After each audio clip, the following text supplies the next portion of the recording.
Allies exam पाठशाला में आपका स्वागत है। नमस्कार।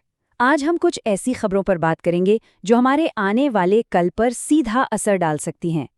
साइंस से लेकर आर्ट और नेशनल सिक्योरिटी तक आज बहुत कुछ है जानने को। तो चलिए शुरू करते हैं। तो आज हमारे एजेंडे में क्या क्या है? देखिए, यूरोप में एक नई बीमारी फैल रही है जो चिंता का विषय है। एक इंडियन पेंटिंग ने तो सारे रिकॉर्ड ही तोड़ दिए हैं। लेकिन खेल की दुनिया से एक परेशान करने वाली खबर भी है। और हाँ, इंडियन नेवी की नई ताकत, देश में लागू हुआ नया पेट्रोल नियम और स्पेस में भारत की बड़ी छलांग, इन सब पर आज हम बात करने वाले हैं। चलिए सबसे पहले बात करते हैं एक ऐसी खबर की जिसका असर शायद हम सबकी किचन तक पहुंच सकता है। यूरोप में पोल्ट्री फार्म्स में एक नई बीमारी तेजी से फैल रही है और ये एक बहुत बड़ा खतरा बन गई है। तो ये बीमारी है क्या? इसका नाम है न्यूकैसल डिजीज। ये आप समझिए एक बहुत ही संक्रामक वायरस है जो खास तौर पर मुर्गियों को अपना निशाना बनाता है। इससे उन्हें सांस लेने में बहुत दिक्कत होती है और कभी-कभी तो उनका नर्वस सिस्टम भी फेल हो जाता है। इसकी शुरुआत यूरोप से हुई है और खास तौर पर पोलैंड में इसका असर सबसे ज्यादा देखने को मिल रहा है। अब यहाँ सबसे जरूरी बात यह है कि ये सिर्फ जानवरों की सेहत का सवाल नहीं है। सोचिए, इसका सीधा असर किसानों की कमाई पर पड़ रहा है, खाने पीने की चीजों के दाम पर पड़ रहा है और पूरी की पूरी फूड सप्लाई चेन पर। मतलब ये एक बड़ी इकोनॉमिक टेंशन बनती जा रही है। अच्छा, अब हेल्थ से हटकर बात करते हैं आर्ट और स्पोर्ट्स की।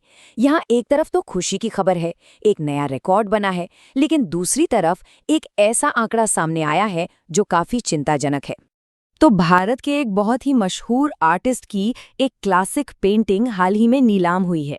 लेकिन बात पेंटिंग की नहीं, उसकी कीमत की है। और जो कीमत मिली है उसने सबको सच में हैरान कर दिया है। कितनी? पूरे 167.2 करोड़ रुपए। जी हाँ, 167 करोड़ से भी ज्यादा।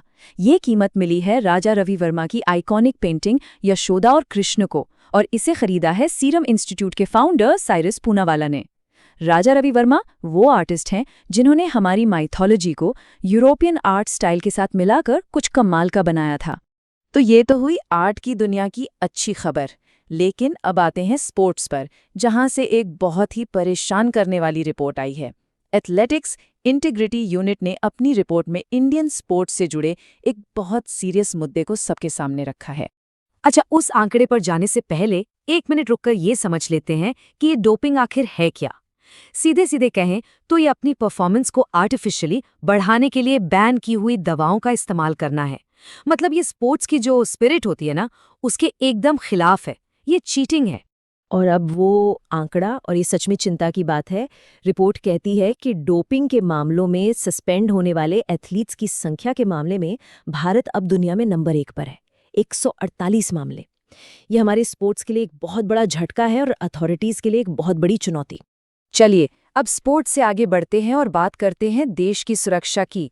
इंडियन नेवी ने समंदर के नीचे अपनी ताकत को और भी बढ़ा लिया है। उनके बेड़े में एक नया और बहुत ही पावरफुल सदस्य शामिल हो गया है।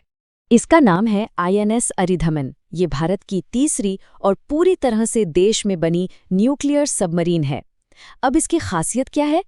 देखिए, न्यूक्लियर पावर से चलने का मतलब है कि ये महीनों तक पानी के नीचे छिपी रह सकती है बिना बाहर आए। और तो और ये K4 और K15 जैसी लंबी दूरी की बैलिस्टिक मिसाइलों से लैस है। ये सच में एक गेम चेंजर है। अच्छा, डिफेंस के बाद अब चलते हैं टेक्नोलॉजी की दुनिया में। यहाँ भी 2 बहुत ही इंटरेस्टिंग डेवलपमेंट्स हुए हैं। एक तो भविष्य की स्किल्स को लेकर है और दूसरा हमें सितारों तक ले जाने की तैयारी से जुड़ा है। तो देखिए, आने वाले समय में जॉब्स के लिए AI जैसी स्किल्स होना कितना ज़रूरी है, ये हम सब जानते हैं। इसी को ध्यान में रखते हुए माइक्रोसॉफ्ट ने चंडीगढ़ यूनिवर्सिटी के साथ मिलकर भारत का पहला AI स्किल सेंटर लॉन्च किया है। यहाँ आर्टिफिशियल इंटेलिजेंस, क्लाउड कंप्यूटिंग और साइबर सिक्योरिटी जैसी फ्यूचर रेडी स्किल्स पर ट्रेनिंग दी जाएगी। और दूसरी बड़ी खबर आ रही है आइसरो से। आइसरो अपने सबसे बड़े और महत्वाकांक्षी मिशन गगनयान पर तेजी से काम कर रहा है। मिशन का लक्ष्य क्या है? लक्ष्य है भारतीय एस्ट्रोनॉट्स को स्पेस में भेजना, और ऐसा करके भारत दुनिया के उन गिने चुने देशों की लिस्ट में शामिल हो जाएगा जिन्होंने ये कारनामा किया है। और हाँ, इस मिशन की तैयारी देखिए कितनी जबरदस्त हो रही है। इसके लिए लद्दाख में मिशन मित्र चलाया जा रहा है। यहाँ क्या करते हैं, एस्ट्रोनॉट्स को एक ऐसे माहौल में रखते हैं जो काफी हद तक स्पेस जैसा है, ऊंचाई पर, कम ऑक्सीजन वाला। इस कंडीशन को हाइपोक्सिया कहते हैं। इससे असली मिशन पर जाने से पहले ही उनकी फिजिकल और मेंटल टफनेस का असल टेस्ट हो जाता है। और अब आखिर में एक ऐसी खबर पर बात करते हैं जिसका असर हम में से लगभग हर उस इंसान पर पड़ेगा जो गाड़ी चलाता है।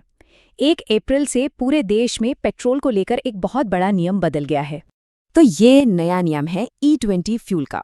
इसका मतलब ये है कि अब से पेट्रोल पंप पर जो भी पेट्रोल मिलेगा उसमें 20% इथेनॉल मिला होगा। और इथेनॉल क्या है? ये एक तरह का बायोफ्यूल है जो गन्ने जैसी फसलों से बनता है। अब इस E20 पॉलिसी के कुछ फायदे हैं तो कुछ नुकसान भी हैं। फायदा यह है कि हम बाहर से कम तेल खरीदेंगे, पोल्यूशन कम होगा और हमारे किसानों की भी आमदनी बढ़ेगी।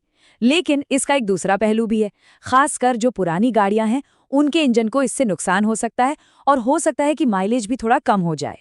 तो आज की ये सारी खबरें हमें एक बड़े सवाल पर लाकर खड़ा कर देती हैं। चाहे स्पोर्ट्स में डोपिंग का एथिकल सवाल हो या E20 जैसे नए फ्यूल के फायदे नुकसान का बैलेंस हो, ये सब दिखाता है कि जैसे जैसे टेक्नोलॉजी और सिक्योरिटी आगे बढ़ती है, उसके साथ कुछ नैतिक और प्रैक्टिकल चुनौतियां भी आती हैं। और इन सवालों के जवाब हम सबको मिलकर ही खोजने होंगे।